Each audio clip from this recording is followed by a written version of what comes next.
Hey guys, so it's Shannon again, and I just wanted to talk to you guys about mourning.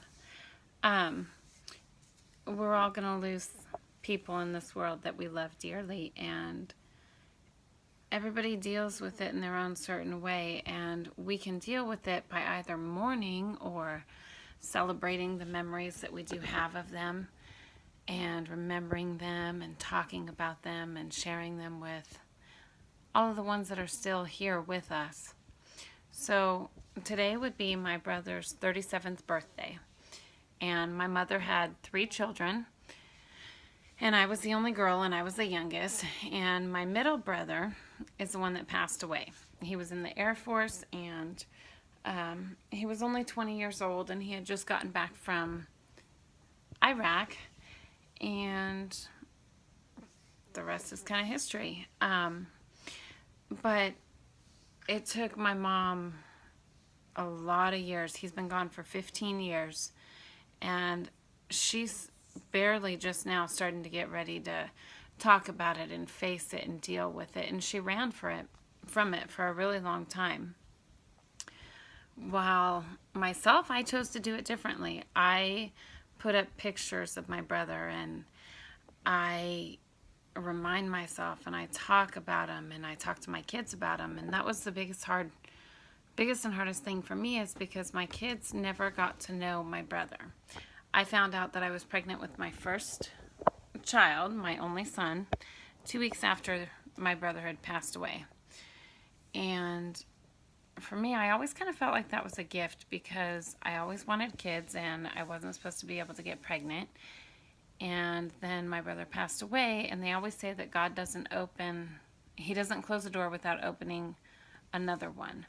Well, for me, I kind of feel like maybe my brother Chris called in a favor on that one and said, hey, could you do this for me?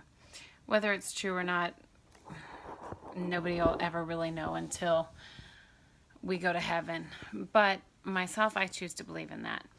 So in the whole time that today I was thinking about him and I was missing him and I was remembering how much fun we used to have. My brother was my best friend. He was the father figure. He was the one that helped pay the bills. He was the one that chased off the boyfriends, beat boyfriends up, whatever. But he was just so funny, and he was a thrill. He was incredible. Well, come to find out, when I had my son is a carbon copy of him. And my son also has the same temperaments of my brother and the same humor of my brother.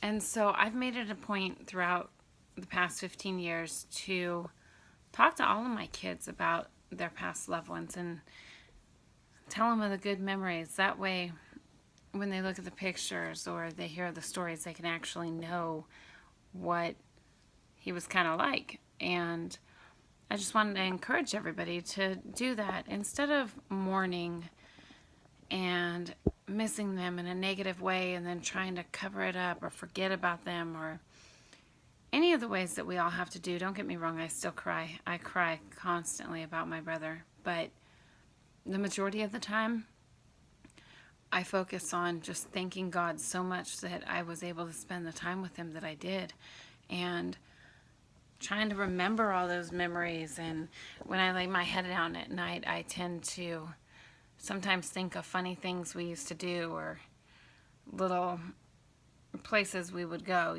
like the first time we went to Magic Mountain and all of that. In my opinion, it just makes it so much easier to look forward to when I see him next, whether it's in heaven or whether it's I talk to him in my dreams or see him in my dreams.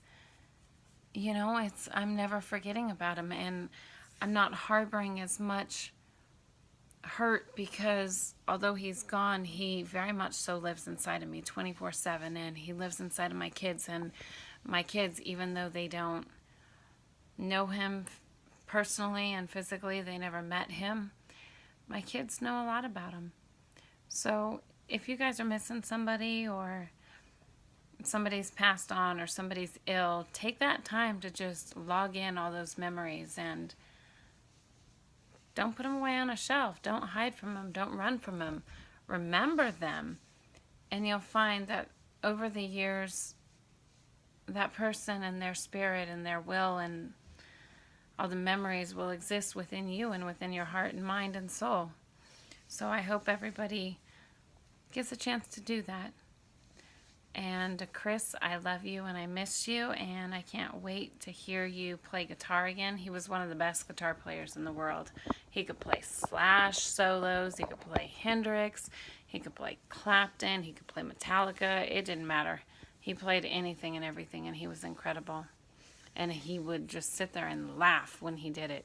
He would ignore you if you were talking to him, especially if it were important. Nothing was going to interfere with his guitar playing. And I miss that. And Chris, I can't wait till the day comes where you can jam with me again. I love you. Thank you all for listening, and have a blessed night.